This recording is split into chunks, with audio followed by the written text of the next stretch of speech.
Hello दोस्तों, एक बार फिर से हम आपके लिए लेके आए हैं आज की धमाकेदार वीडियो। और आज की जो वीडियो है वो आपकी एसएससी जीडी 2026 के एग्ज़ाम के लिए रीजनिंग के मॉक टेस्ट नंबर 4 की वीडियो है। इससे पहले हमने 3 क्लास से कंप्लीट कर ली है और आज हम आपके लिए चौथी क्लास लेके आए हैं। इस क्लास में मैं आपको 20 क्वेश्चन कराऊंगा और ये 20 के 20 क्वेश्चन आपको यहाँ पे वीडियो पॉज करके पहले खुद से ट्राई करने हैं, उसके बाद में आपको सोल्यूशन देखना है। और लास्ट में आप कमेंट बॉक्स में अपना स्कोर भी बताएंगे कि आपका स्कोर कितने में से कितना रहा। अच्छा, 20 में से आपका स्कोर कितना रहा वो मेरे को आप लास्ट में कमेंट करके ज़रूर बताओगे। चलिए स्टार्ट करते हैं बिना किसी देरी के हम आज की क्लास। और आज की क्लास में जो पहला क्वेश्चन आपके सामने है वो है, दी गई आकृति में कुल कितने त्रिभुज है। हाँ जी, तो इस आकृति में आपको बताना है कुल त्रिभुजों की संख्या। यहाँ ये बताने से पहले मैं आपको छोटी सी बात बता देता हूँ। और मैंने जब ये त्रिभुज वाला टॉपिक यानी कि आकृतियों का जब मैं टॉपिक करवाया था फिगर काउंटिंग का, तो उसमें भी मैंने ये वाला डायग्राम आपको बताए थे। एक बार ध्यान से सुनना। ये है एक सीधा त्रिभुज, ये एक क्या है, सीधा त्रिभुज। इसके अंदर मैंने एक उल्टा त्रिभुज बना दिया, जो आप देख पा रहे होंगे। यहाँ पे एक उल्टा त्रिभुज आपको दिखाई दे रहा होगा इस तरीके से, है ना। तो सीधा त्रिभुज जो था वो अपने आप में एक ही था, केवल एक त्रिभुज था बड़े वाला, है ना। उसके अंदर जब आपने ये त्रिभुज बनाया तो उसको बनाने से कितने त्रिभुज बने, 1 2 3 4, कितने बने, 4। और एक खुद बड़े वाला, तो 1 + 4 कितने हो गए, 5। अब आप इसके अंदर फिर से एक उल्टा त्रिभुज बनाते हो। जब त्रिभुज के अंदर त्रिभुज वो भी उल्टा, तो हर बार कितने प्लस करोगे, 4 प्लस करोगे। क्यों, एक तो ये बड़े वाला खुद हो गया, तो उसका तो आपने एक काउंट कर लिया। उसके बाद में जितने अंदर उल्टे त्रिभुज बनाओगे उतनी बार आप 4 प्लस करते जाओगे। तो यहाँ एक सीधा त्रिभुज था, उसके अंदर आपने एक उल्टा त्रिभुज बनाया, उसके अंदर फिर आपने एक उल्टा त्रिभुज और बनाया। यानी कि बड़े वाले त्रिभुज में 2 बार उल्टे त्रिभुज बनाए हैं, तो एक बड़ा त्रिभुज और 2 बार 4 4 प्लस किए। टोटल कितने हुए, 4 4 8 और एक 9। तो ये हो गया 9। इसके बाद में देखो जी, छोटे वाले त्रिभुज जो आपने अभी तक काउंट नहीं किए, जैसे एक त्रिभुज ये वाला और एक ये, 2 3 4 5 6, ये 6 त्रिभुज हैं जो अभी तक हमने कहीं पे भी काउंट नहीं किए थे। तो 9 और 6 कितने हुए, 15। यानी इस क्वेश्चन का आंसर क्या आएगा, ऑप्शन नंबर सी। बढ़ते हैं अगले क्वेश्चन की तरफ। अगला क्वेश्चन आपको देखा है सिलोजिज्म वाले टॉपिक से। यहाँ पे कथन दिया गया है और निष्कर्ष दिए गए हैं। तो एक से आपके पास में 20 सेकंड का टाइम है, फटाफट पढ़ लो इस क्वेश्चन को।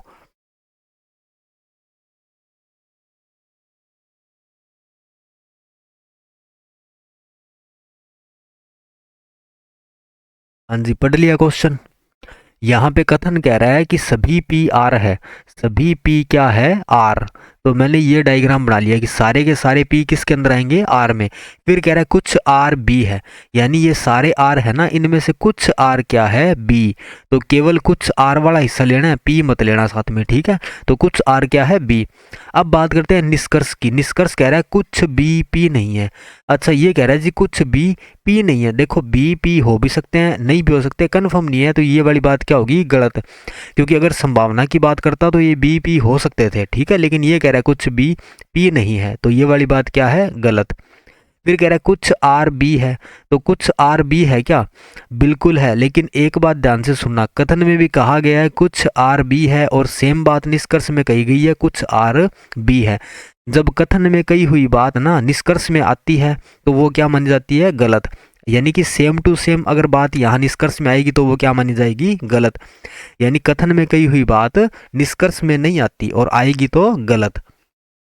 अगला निष्कर्ष, अगला निष्कर्ष है कुछ पी आर है। अब देखो भाई, ये कह रहा है कुछ पी आर है। यहाँ पे कथन में बोला हुआ है सभी पी आर है, और यहाँ कह रहा है जी कुछ पी आर है। तो जब सारे के सारे पी आर है तो फिर कुछ तो होंगे ही होंगे, यानी कि ये वाली बात क्या है, सही। यानी केवल निष्कर्ष कौन सा सही है, 3 नंबर। ऑप्शन नंबर सी में दे रखा है केवल निष्कर्ष 3 अनुसरण करता है। बढ़ते हैं अगले क्वेश्चन की तरफ। अगला क्वेश्चन दिया गया है, दिए गए संख्या युग्मों में दूसरी संख्या पहली संख्या पर कुछ गणितीय संक्रियाएं करके प्राप्त की गई है।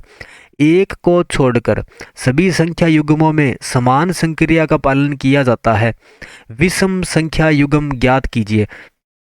यानी यहाँ 4 ऑप्शनों में से 3 ऑप्शन सेम है, लेकिन एक ऑप्शन क्या है, अलग। 3 तो सेम है और एक क्या है, अलग। तो जो अलग है वो हमें बताना है कौन सा है।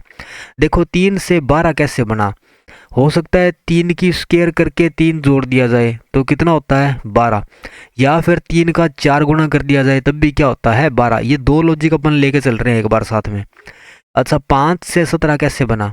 हो सकता है जी 5 की स्क्वायर प्लस 3 कर दिया जाए तो 5 की स्क्वायर होती है 25 और 3 होता है 28, लेकिन वहां तो दे रखा है 17, और यहाँ 5 को आप गुना करते हो अगले नंबर से 6 से तो 30 आएगा, लेकिन 17 तो अभी भी नहीं आ रहा, यानी ये दोनों लॉजिक ही नहीं लगेंगे। कोई और तरीका ट्राई करते हैं। अच्छा 3 का 3 गुना किया तो कितना बना 9, प्लस 3 किया तब क्या आया 12। 3 का 3 गुना किया यानी कि 9 प्लस 3 किया तो 12, और फिर 5 का 3 गुना करते हैं तो कितना होता है 15। 15 में जब 2 जोड़ते हो तो क्या आता है 17। फिर देखो भी यहाँ दे रखा है 11, 11 का 3 गुना क्या होता है 33, 33 में 3 प्लस करोगे तो कितना आएगा 36। यहाँ भी प्लस 3 किया था और यहाँ भी प्लस 3 किया गया है।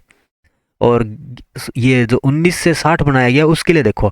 अच्छा 19 का 3 गुना कितना होता है 57, 57 में 3 जोड़ोगे तो कितना बनेगा 60। यानी ये और ये तीन ऑप्शन सेम है, और जो ऑप्शन नंबर बी दे रखा है वो अलग, क्योंकि यहाँ पे जो प्लस कर रहे हो वो आप 2 का कर रहे हो, बाद बाकी में सब में 3 3 प्लस कर रहे हैं, तो लॉजिक अलग लग रहा है जी यहाँ पर। यानी ऑप्शन नंबर बी क्या हो गया अलग, बाकी 3 क्या है सेम। अगला क्वेश्चन, अगला क्वेश्चन है 6 छात्र A B R T G Q एक पंक्ति में दक्षिण दिशा की ओर मुंह करके बैठे हैं। अच्छा इस बार जो 6 व्यक्ति बैठे हैं ना उन सब का फेस कहाँ पे है दक्षिण दिशा की ओर। कहाँ पे है दक्षिण दिशा की ओर। ये कह रहा है जरूरी नहीं इसी क्रम में, यानी इस क्रम में जरूरी नहीं होता है कि ये ऐसे ही बैठे हो A B R T G Q, ये कोई जरूरी नहीं है इसी क्रम में बैठे हो, ठीक है। पहले लाइन में कहता है बी और जी के बीच में 2 व्यक्ति बैठे हैं। अच्छा बी और जी के बीच में कितने व्यक्ति बैठे हैं 2, तो मान लेते हैं बी यहाँ बैठा होगा, 2 का गैप दे के कौन बैठा है जी, और इन सब के फेस कहाँ पे है दक्षिण दिशा की ओर, यानी दायां बायां इनका चेंज हो जाएगा। मैंने 2 पॉसिबिलिटी बना ली, हो सकता है जी इस साइड बैठा हो और 2 का गैप दे के बी यहाँ बैठा हो, ऐसा भी तो हो सकता है ना कि जी यहाँ बैठा हो और बी उस साइड बैठा हो, और बी यहाँ बैठा हो तो जी यहाँ आएगा। अगले लाइन में कहता है जी टी आर से दाएं दूसरे स्थान पर बैठा है, यानी आर के दाएं, अगर आर दक्षिण की तरफ फेस करके बैठा है तो आर का दायां इस साइड होगा, और आर के दाएं दूसरे स्थान पर कौन बैठा है टी बैठा है। फिर अगले लाइन में कहता है ए बाएं छोर से तीसरे स्थान पर है। अच्छा बायां छोर, अब देखो सभी व्यक्ति है, कितने व्यक्ति हैं 6, 3 4 5 और 6, सबके फेस कहाँ पे है दक्षिण दिशा की ओर, सबके फेस कहाँ पे है दक्षिण दिशा की ओर।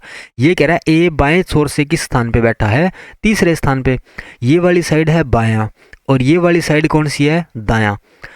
तो यहां से अगर मैं ए को बिठाता तो बायां इस साइड में होता, उसका ए का बायां इस साइड होगा ना, या इस साइड होगा, क्योंकि व्यक्ति का फेस दक्षिण की ओर है। यहाँ बैठा है ए और ए के बाएं यानी कि इस साइड में, ए कहाँ बैठा है बाएं छोर से तीसरे स्थान पर बैठा है, ए खुद कहाँ बैठा है बाएं छोर से तीसरे स्थान पर, तो बाएं छोर से पहला दूसरा तीसरा कौन बैठा है ए। अगले लाइन में कहता है ए और टी के बीच में 2 व्यक्ति बैठे हैं, ए ये बैठा, 2 का गैप दे के टी यहाँ नहीं आ सकता, ए ये बैठा, 2 का गैप दे के टी को यहाँ बिठाना चाहोगे तो बिठा सकते हो, बिठा सकते हो। लेकिन अब देखो जब यहाँ नॉर्मल जो आप डायग्राम बनाते हो उनमें बायां और दायां आपको ये लेना पड़ता है, ठीक है। लेकिन यहाँ क्वेश्चन में क्या बोला था कि ये जो व्यक्ति बैठे हैं इन सब का फेस कहाँ पे है दक्षिण दिशा में है, तो उस कंडीशन में क्या होता है फिर बायां और दायां दोनों चेंज हो जाते हैं। क्यों?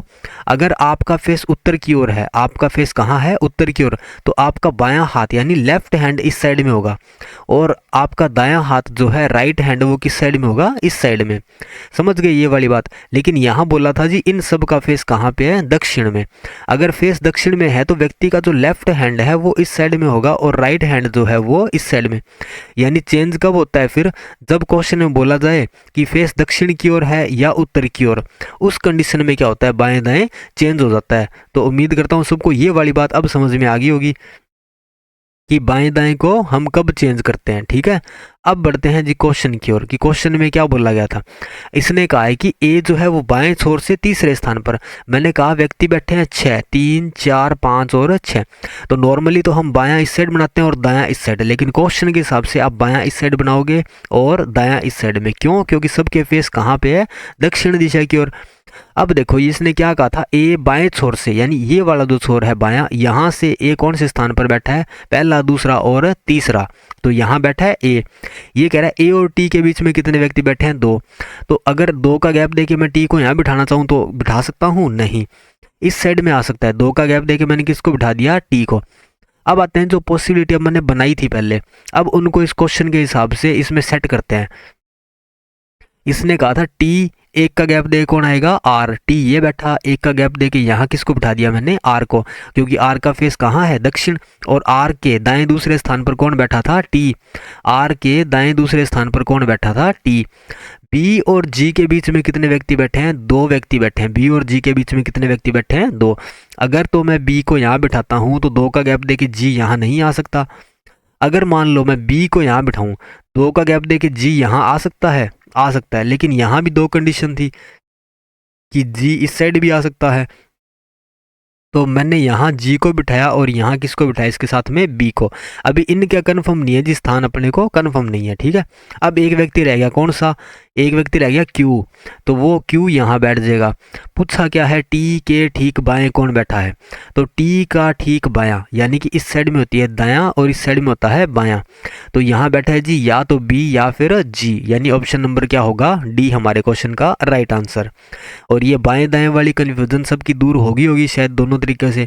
पहले हमने क्वेश्चन जो आपको बताया था वो बिना चेंज किए बताया था, और उसके बाद में फिर वहाँ से मैंने आपको चेंज करके समझा दिया। ठीक है, दोनों तरीके से। तो बाएं दाएं वाला आपको ध्यान रखना है। बढ़ते हैं अगले क्वेश्चन की तरफ। अगला क्वेश्चन है, निम्नलिखित श्रृंखला में एक गलत संख्या है, ज्ञात कीजिए वह कौन सी है। अच्छा, यहाँ लिखा हुआ है जी 20, 30, 42, 56, 72, 95। आपको बताना है इस सीरीज में कौन सी एक संख्या गलत है, तो वो आपको बताना है। अच्छा, 20 क्या होता है और 30 ये क्या होता है जी? 30 कैसे आया, 20 कैसे आया? 20 आप 4 को 5 से गुणा करते हो तो कितना आता है? 20। 5 को 6 से गुणा करते हो तो कितना आता है? 30। फिर 6 को 7 से गुणा करोगे कितना आएगा? 42। यानी 4 5, 5 6, 6 7, 7 8, 8 9 और 9 गुणा 10। तो 7 गुणा 6 होता है 42 और 7 गुणा 8 होता है 56 और 8 गुणा 9 होता है 72 और 9 गुणा 10 होता है जी 90। लेकिन यहाँ क्या दे रखा है? 95। तो 95 क्या हो गया? गलत। समझ गए ये वाली बात? ओके जी, आंसर आएगा फिर आपका ऑप्शन नंबर सी। बढ़ते हैं अगले क्वेश्चन की तरफ। अच्छा, वैसे इसमें लॉजिक और भी बहुत सारे लग सकते हैं। ठीक है, एक आपको सीरीज याद रखनी है। एक आपको क्या याद रखनी है? सीरीज। वो होती है 0 2 6, 12 20 30, 42 56, 72 90। ये लाइन बहुत बार एग्जाम में पूछी जा चुकी है, आपको ये लाइन रट लेनी है। 0 2 6 12 20 30 42 56 72 90। एग्जामिनर यहाँ से लेके यहाँ तक भी क्वेश्चन बना सकता है, यहाँ से लेके यहाँ तक भी क्वेश्चन बना सकता है, या फिर यहाँ से लेके यहाँ तक भी क्वेश्चन बना सकता है। ठीक है, तो ये लाइन याद रहनी चाहिए। ये वैसे होता क्या है? 0 जो होता है वो होता है जी 1 की स्क्वायर माइनस 1। ठीक है, और 2 होता है 2 की स्क्वायर माइनस 2। 6 होता है 3 की स्क्वायर माइनस 3। 12 होता है 4 की स्क्वायर माइनस 4। 20 होता है 5 की स्क्वायर माइनस 5। 30 होता है 6 की स्क्वायर माइनस 6। 42 होता है 7 की स्क्वायर माइनस 7 और 56 होता है 8 की स्क्वायर माइनस 8। 72 होता है 9 की स्क्वायर माइनस 9 और 90 होता है जी 10 की स्क्वायर माइनस 10। ये इस तरह आगे चलती भी रहती है, लेकिन आपको केवल यहाँ तक याद होनी चाहिए। 0 2 6 12 20 30 42 56 72 90। आप इनका गैप भी चेक कर सकते हो। इनका गैप है 2 4 6 8 10 12 14 16 और 18। तो यानी कि बहुत सारे लॉजिक लगते हैं एक सीरीज के अंदर। समझ गए ये वाली बात? एक लॉजिक ये था, एक लॉजिक ये वाला दे रखा है, एक लॉजिक ये दे रखा है। इसके अलावा भी बहुत सारे लॉजिक बन सकते हैं। तो बढ़ते हैं अगले क्वेश्चन की तरफ। अगला क्वेश्चन दिया गया है, निम्न में से कौन सी उत्तर आकृति प्रश्न आकृति को पूरा करेगी, यानी इस आकृति को पूरा करना है। अब यहाँ पे ये जो डब्बा है इसमें सारे के सारे एलिमेंट जो है गायब कर रखे हैं, आपको बताना है जी वो क्या होंगे। तो सबसे पहले देखो भाई, ये डब्बा अगर मैं पूरा करना चाहूँ तो कुछ इस तरीके से आकृति बनाऊंगा पहले तो यहाँ पर, फिर ये लाइन में यूं कवर करूंगा इसको, ठीक है। उसके बाद में ये बीच में से सीधी रेखा एक काटूंगा ना, और फिर ऐसा ही सब जगह दे रखा है तो यहाँ पर भी ऐसा कुछ बनाओगे आप लोग। फिर इधर देखो भी, एक डब्बा यहाँ बनेगा और एक डब्बा यहाँ बनेगा। ऐसा कोई डायग्राम आपको दे रखा है क्या? ऐसा कोई डायग्राम आपको दे रखा है? यहाँ देखो ये दे रखा है, और ये लाइन भी दे रखी है, ये भी दे रखा है, और इस साइड में भी दे रखा है, लेकिन इधर वाला गायब है। अच्छा, यहाँ पर ये लाइन ही गायब है पूरी की पूरी, इसमें तो ये लाइन गड़बड़ कर दी। ऑप्शन नंबर डी भी नहीं होगा, ऑप्शन नंबर सी भी नहीं होगा, ऑप्शन नंबर बी भी नहीं होगा। होगा तो ऑप्शन नंबर ए होगा, लेकिन ऑप्शन नंबर ए में भी एक छोटी सी कमी है। यहाँ पर एक छोटा सा डब्बा होना चाहिए था जो कि यहाँ पे मिस कर रखा है, तो हो सकता है वो ये चित्र बनाते इस टाइम मिस हो गया हो, ठीक है। लेकिन बाकियों से तो ये बिल्कुल ठीक है जी, इसमें केवल एक कमी है और बाकियों में बहुत सारी कमियाँ हैं। जैसे इसमें यहाँ पर ये वाली लाइन गायब कर रखी है और एक डब्बा भी गायब कर रखा है, और इसके अंदर ये लाइन पूरी की पूरी टेढ़ी दे रखी है, होनी चाहिए थी इस तरीके से। यहाँ पर भी सेम काम कर रखा है, ये भी गायब है। तो बढ़ते हैं अगले क्वेश्चन की तरफ। अगला क्वेश्चन है, एक निश्चित कूट भाषा में बी आर के को क्या लिखा गया है? 62। और DWE को क्या लिखा गया है? DWE को लिखा गया है 64। और पूछा है WHO को क्या लिखा जाएगा?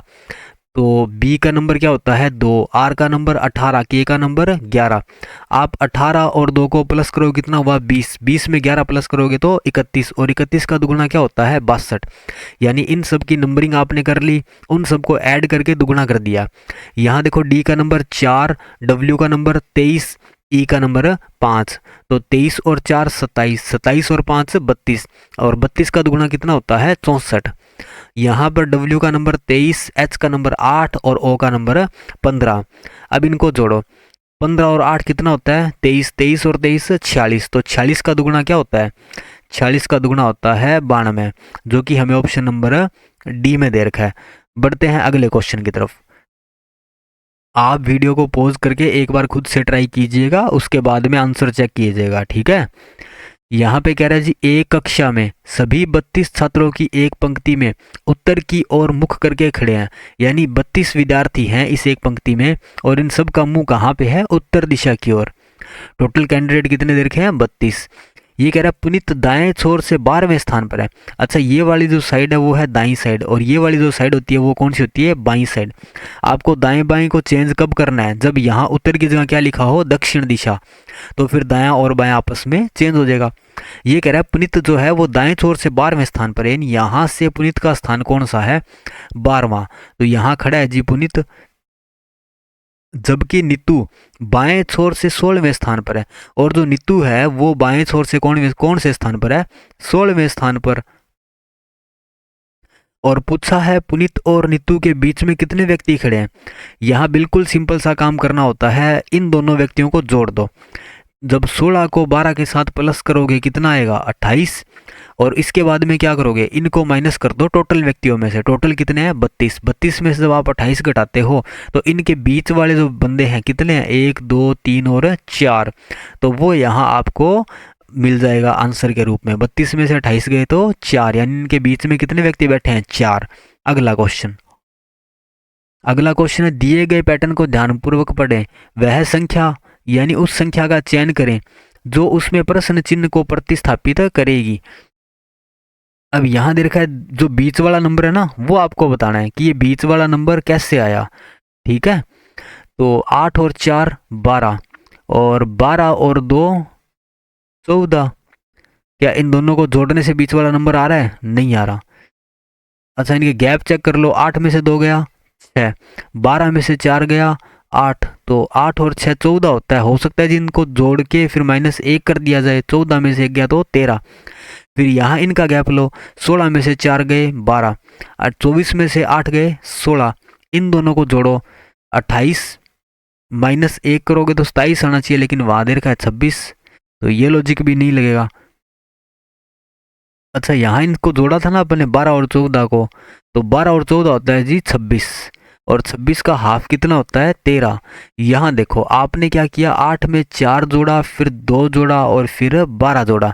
इन सब को जब आपने प्लस किया तो कितना आया 26। 26 का हाफ क्या होता है 13। ठीक है, यहाँ भी ट्राई कर लेते हैं। 16 और 8 24, 24 और 24 कितना होता है 48। 48 में 4 जोड़े कितना हुआ 52, और 52 का हाफ कितना होता है 26। यानी इन सब का टोटल करके हाफ किया तो क्या आया 26। सेम काम यहाँ करेंगे, इन सबको जोड़ लो। 14 और 2 16, 16 और 2 18, 18 और 20 कितने होते हैं 38। अच्छा 38 में क्या जोड़ोगे आप, x जोड़ोगे, फिर उसका हाफ करोगे तो आपको कितना मिलेगा, ये बीच वाला नंबर मिलेगा 22। अब मेरे को वो बीच वाला नंबर निकालना है ना, तो मैं इस 2 को क्या करूंगा वहां गुणा में भेज देता हूं, तो 22 दूना 44। यानी आपके पास रह क्या गया 38 प्लस x बराबर में 44। अब मेरे को x का मान निकालना है, तो इस 38 को मैं वहां भेज दूंगा तो वो माइनस में हो जाएगा जी जाके, है ना। तो 44 में से 38 गए तो 6, यानी x की वैल्यू कितनी आ गई 6। यानी यहाँ पे जो नंबर आएगा वो क्या होगा 6। ऑप्शन नंबर बी हमारा क्या होगा राइट आंसर। बढ़ते हैं अगले क्वेश्चन की तरफ। अगला क्वेश्चन दिया गया ए बी का पिता है। अच्छा बी के पिता कौन है ए। ए एक पुरुष है। फिर कह रहा है बी सी की बहन है। बी किसकी बहन है सी की बहन है। अगले में कहता है सी डी का नाती है। अच्छा सी किसका नाती है डी का। अच्छा नाती मतलब क्या होता है, नाती मतलब होता है जी दोहिता या फिर दोहिती, है ना। लेकिन यहाँ नाती दे रखा है मतलब वो एक लड़का है। दोहिती होती तो फिर नातिन बोलते उसको। और सी किसका नाती है डी का। यानी डी की एक पुत्री होगी और उसका पुत्र जो होगा उसका नाम क्या है सी। अब ये दोनों भाई बहन है तो फिर ये दोनों हस्बैंड वाइफ होंगे। डी की जो बेटी है वो ए की पत्नी है। अगले में कहता है ई जी की एकमात्र संतान है। ई किसकी संतान है जी की। जी की एकमात्र संतान यानी केवल एक ही बच्चा है, वो कौन है ई। और अगले में कहता है जी का विवाह डी से हुआ है। यानी जी का विवाह किसके साथ हुआ है डी के साथ। और इनकी एकमात्र संतान है वो कौन है जी ये। और ये कौन है ई। तो आपसे पूछा है, सॉरी आपसे पूछा नहीं, इसने कहा है ए का विवाह ई से हुआ है तो वो हमने कर लिया। अच्छा ये तो दे ही रखा है लाइन में। फिर पूछा है ई का बी से क्या संबंध है, तो बताना है ई का बी से क्या संबंध है। बी के क्या लगता है ई वो आपको बताना है। तो बी की माँ लगती है ई, यानी ऑप्शन नंबर डी। अगला क्वेश्चन, अगले क्वेश्चन में कह रहा है दी गई श्रृंखला की अगली आकृति चुने। यानी अगली आकृति क्या आएगी वो हमें बतानी है। यहाँ पहले डब्बे में आपको दे रखा है जी कुछ इस तरीके से उल्टा सा टी दे रखा है और उसके सामने फिर एक सीधा टी दे रखा है। यहाँ से जब आप आगे के डब्बे में जाते हो तो उन दोनों को इस तरीके से चेंज कर दिया। यानी इसको आप बोल सकते हो कि यहाँ पर अगर मैं दर्पण रखूँ, यहाँ पे अगर मैं क्या रखूँ दर्पण, तो ये आकृति दर्पण में देखने पर कुछ ऐसी ही दिखाई देगी, है ना, बिल्कुल ऐसी दिखाई देगी। तो फिर यहाँ अगर मैं दर्पण रख दूं तो फिर ये आकृति मेरे को कैसी दिखाई देगी। क्या ये आकृति मेरे को दर्पण में देखने पर कुछ इस प्रकार दिखाई देगी, क्या कुछ इस तरीके से दिखाई देगी। ये हमें किस ऑप्शन में दे रखा है वो हमें देखना है। तो वो हमें दे रखा है जो ऑप्शन नंबर बी में, जो कि हमारे क्वेश्चन में क्या होगा राइट आंसर। बढ़ते हैं अगले क्वेश्चन की तरफ।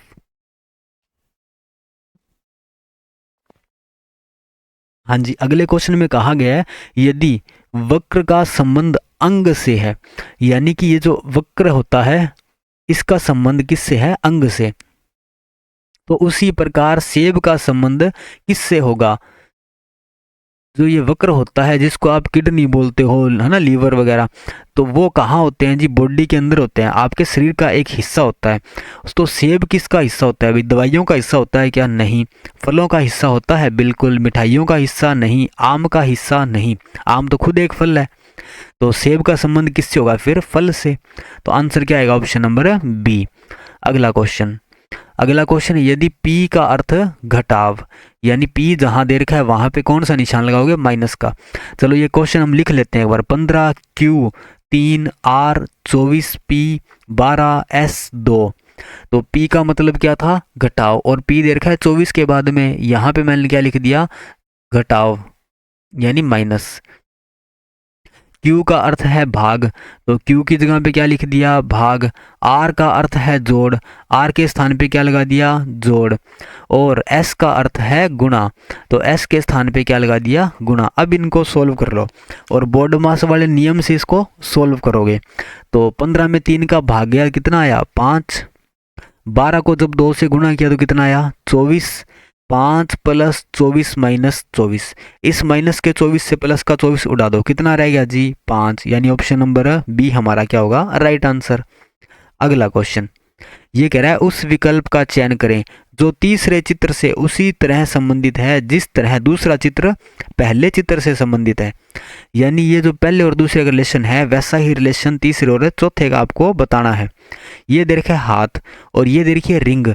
ये जो अंगूठी होती है वो कहाँ पहनी जाती है, हाथ में। यानी अंगूठी को कहाँ पहनते हैं, हाथ में। और ये है ताज, वो कहाँ पहना जाता है, हाथ पे, पैर में, तितली में, सर पे। तो जो ताज होता है वो पहना जाता है सर पर, यानी कि यहाँ पे कुछ इस तरीके से पहना जाएगा ये वाला। तो आंसर क्या होगा, ऑप्शन नंबर ए, क्योंकि रिंग पहनी जाती है हाथ में और जो क्राउन होता है, ताज होता है, वो कहाँ पहना जाता है, सिर पर। तो ऑप्शन नंबर ए हमारा क्या होगा, राइट आंसर। बढ़ते हैं अगले क्वेश्चन की तरफ। अगला क्वेश्चन है यदि पीवीसी को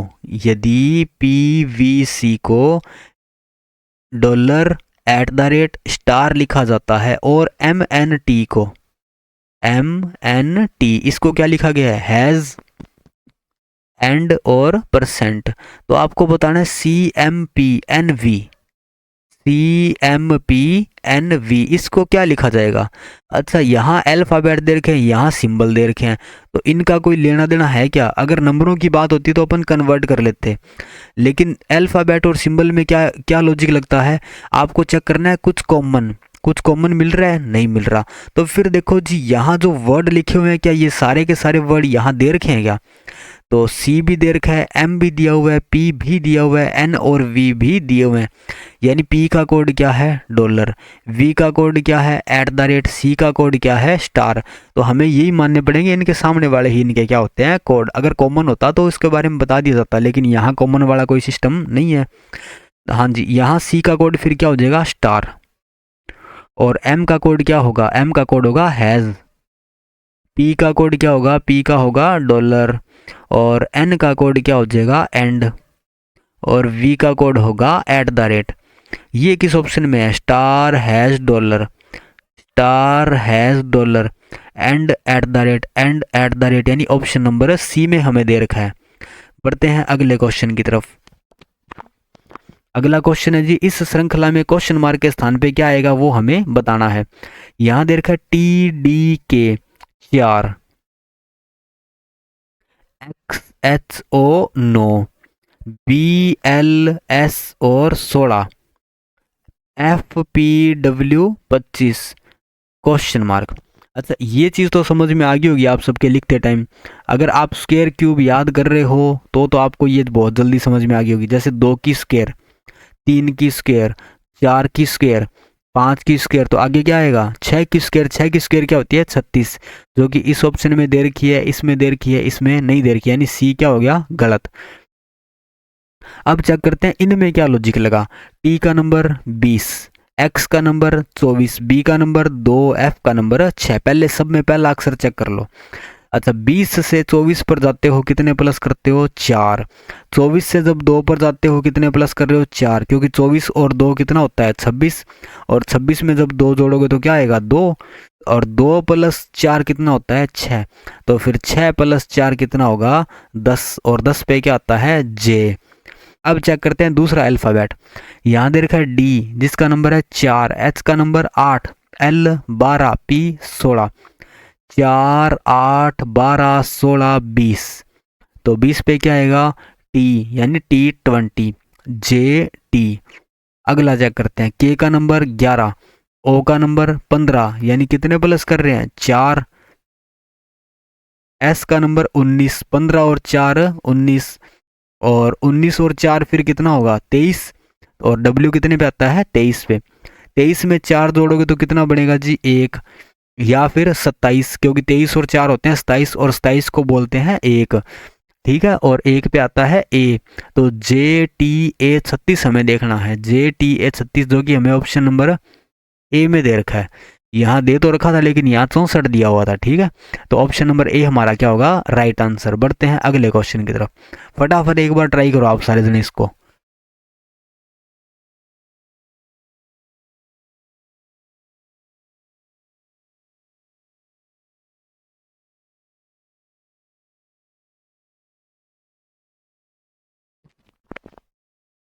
हाँ जी, यहाँ पर कह रहा है दिए गए विकल्पों में से उस आकृति का चयन करें जिसे रिक्त स्थान पर रखने से पैटर्न पूर्ण हो जाए।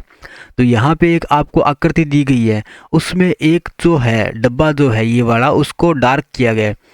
पहले से आप जब दूसरे पर जा रहे हो और दूसरे से फिर तीसरे पर और तीसरे से चौथे पर, तो देखते हैं जी ये ब्लैक वाले में क्या चेंज आया। यहाँ से अगले डब्बे में गए तो एक का स्पेस छोड़ के, यानी ये वाला गैप छोड़ के ये अगले स्थान पे चला गया। यहाँ से अगले डब्बे में ये कितने गैप छोड़ के जा रहा है, एक और एक, दो का गैप छोड़ के अगले डब्बे में जा रहा है। फिर उससे अगले में एक दो तीन का गैप छोड़ के यहाँ आ गया ये, है ना। तो एक दो तीन का गैप छोड़ के यहाँ आया। यहाँ कितना गैप छोड़ा था, एक का, फिर दो का, और उसके बाद में तीन। तो अब कितना गैप छोड़ेगा, चार। यानी यहाँ से चार का गैप, एक दो तीन चार। तो अब होगा जी यहाँ नीचे की साइड में इस तरफ, जो कि हमें ऑप्शन नंबर किस में दे रखा है, ऑप्शन नंबर सी में दे रखा है। यानी यहाँ पे जो आएगा वो आपका क्या होगा, राइट आंसर। ये और ये वाला चीज़ हमें, ये चीज़ किस में दी गई, ऑप्शन नंबर सी में, जो कि हमारे क्वेश्चन क्या है, राइट आंसर। बढ़ते हैं अगले क्वेश्चन की तरफ। अगला क्वेश्चन दिया गया है पी एक बिंदु से चलना शुरू करता है और दक्षिण की ओर 42 मीटर चलता है। मान लो जी पी एक बिंदु से चलना शुरू कर रहा है, वो बिंदु ये है, यहाँ से चलना शुरू किया जी पी ने, है ना। और दक्षिण की ओर कितना चल रहा है, 42। दक्षिण की ओर कितना चल रहा है, 42। उसके बाद में वह वहां से दाएं यानी इस साइड मुड़ेगा और कितना चलेगा, 2 मीटर। वह पुनः दाएं मुड़ता है और 30 मीटर चलता है, यानी वापस उसको दाएं मोड़ दो और कितना चला दो, 30 मीटर। फिर बाएं मुड़ा और 10 मीटर चलता है। अब इस साइड बाएं मोड़ लो और कितना चलाओगे, 10 मीटर। उसके बाद में पूछ रहा है अब पी का मुख किस दिशा में है। तो अब पी किस तरफ जा रहा है, ये वाली दिशा कौन सी होती है, ये होती है पश्चिम। क्या आंसर आएगा आपका, पश्चिम। अगला क्वेश्चन ये कह रहा है उस वेन आरेख का चयन करें जो दिए गए वर्गों के बीच के संबंध को सर्वोत्तम ढंग से निरूपित करता है। यहाँ दे रखा है कीवी। कीवी क्या होता है, एक फल होता है। आलू क्या होता है, एक सब्जी होती है, आलू सब्जी। कीवी आलू सब्जी, इसका हमें बेस्ट डायग्राम देखना है। तो कीवी तो जी अलग चीज़ होगी है ना, वो तो फ्रूट के अंदर आ गई। लेकिन जो आलू होते हैं ना वो सारे के सारे वो किस में आते हैं, सब्जियों के अंदर आते हैं। तो ऐसा कोई डायग्राम आपको दे रखा है, ऐसा डायग्राम दे रखा ऑप्शन नंबर सी में। ये है आलू और ये क्या है, ये है सब्जियां, और ये कीवी एक फ्रूट है, उसको क्या कर दिया, अलग बना दिया। आंसर नंबर क्या हो जाएगा आपका, सी। बढ़ते हैं अगले क्वेश्चन की तरफ। अगला क्वेश्चन दिया गया है दिए गए वेन आरेख के अनुसार उन छात्रों का अक्सर डैश डैश डैश है जो क्रिकेट और कबड्डी दोनों खेलते हैं लेकिन फुटबॉल नहीं। यानी आपको देखना है जी क्रिकेट खेलने वाले विद्यार्थी और कबड्डी खेलने वाले दोनों, ऐसा डब्बा देखना है जिसमें दोनों व्यक्ति दिखाई दे रहे हो लेकिन फुटबॉल नहीं खेलते हो। तो पहले तो इस फुटबॉल को साइड कर दो, यानी ये जो पूरा डब्बा है किसका है, फुटबॉल का। अगर मैं इस आकृति को हटा दूं तो क्या केवल मेरे पास इतना ही बचेगा, इतना ही बचेगा ना। अब वो व्यक्ति देखने हैं जो क्या खेलते हैं, क्रिकेट भी खेलते हैं और कबड्डी भी खेलते हैं। तो आर तो केवल और केवल क्या खेलता है, कबड्डी। वैसे ही यू केवल और केवल क्या खेलता है, क्रिकेट। लेकिन टी जो है वो कबड्डी वाले डब्बे में भी आ रहा है और क्रिकेट वाले डब्बे में भी आ रहा है।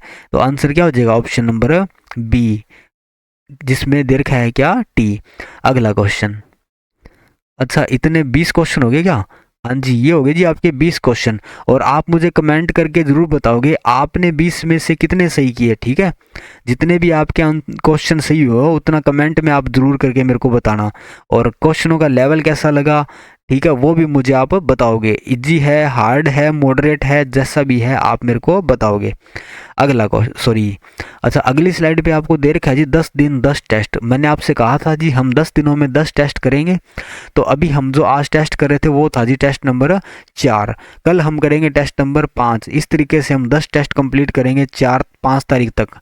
ठीक है, तो अगर आपको वीडियो अच्छी लगी हो तो वीडियो को लाइक करें, सब्सक्राइब करें चैनल को, और अपने दोस्तों के साथ में शेयर भी करें। ठीक है, धन्यवाद, मिलते हैं कल की क्लास में।